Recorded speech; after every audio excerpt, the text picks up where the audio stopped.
Check the mic and make sure it sound right, boys.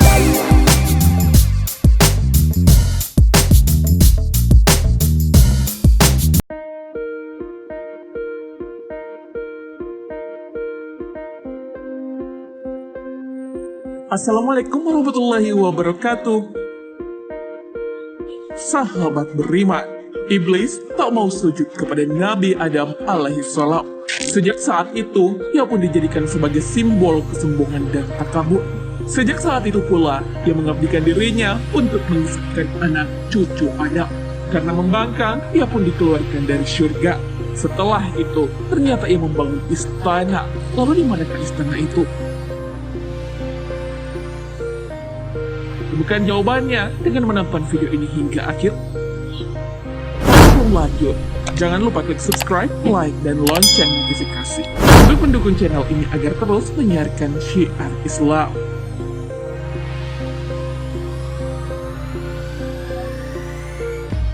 Awalnya iblis adalah penghuni surga yang doanya terkabul. Oleh karena itu, para malaikat datang kepadanya untuk didoakan agar tidak tertimpa laknat Allah. Hal ini terjadi ketika malaikat Israfil melihat tulisan di salah satu pintu surga, seorang hamba Allah Subhanahu wa Ta'ala yang telah lama mengabdi akan mendapat laknat Allah Subhanahu wa Ta'ala dengan sebab menolak perintah Allah. Tulisan ini pun membuat malaikat Israfil yang menjadi takut dan menangis terseduh. Ia takut bahwa dirinya lah yang dimaksud.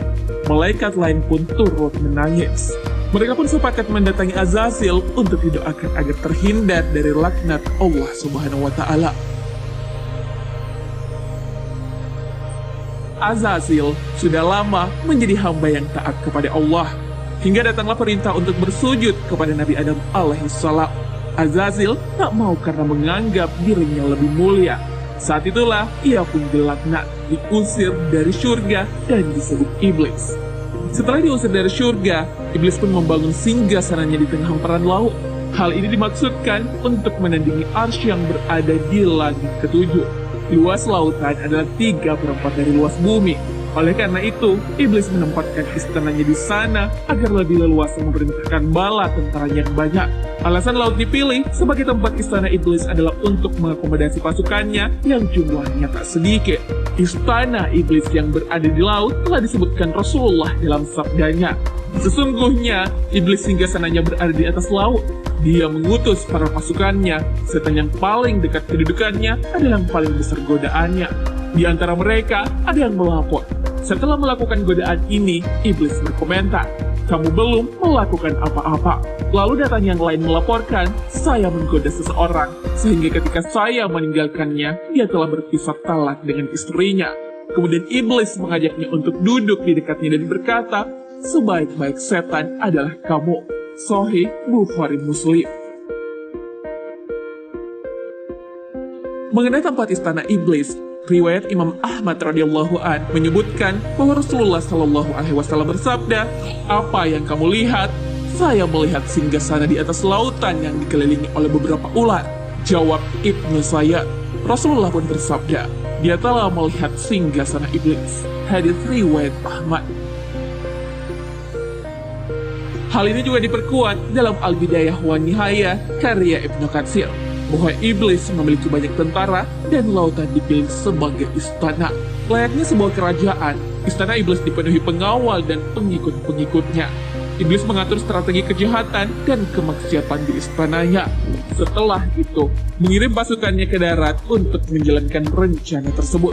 Yang paling dianggap berjasa adalah mereka yang berhasil membuat paling banyak kekacauan, menebar fitnah, dan menyebar berita bohong adalah pekerjaan iblis. Oleh karena itu, ketika berniat memfitnah atau melakukan kebohongan, sadarilah bahwa jangan-jangan inilah tipu daya anak buah iblis. Perihal ini pun pernah terjadi di zaman Rasulullah Shallallahu Alaihi Wasallam. Abu Sa'id radhiyallahu an menceritakan bahwa Rasulullah bersama sahabat Abu Bakar radhiyallahu an dan Umar bin Khattab radhiyallahu an berjumpa dengan Ibnu Sayyad di salah satu jalan di kota Madinah. Lalu Rasulullah bersabda kepadanya, "Maukah engkau bersaksi bahwa aku adalah utusan Allah?"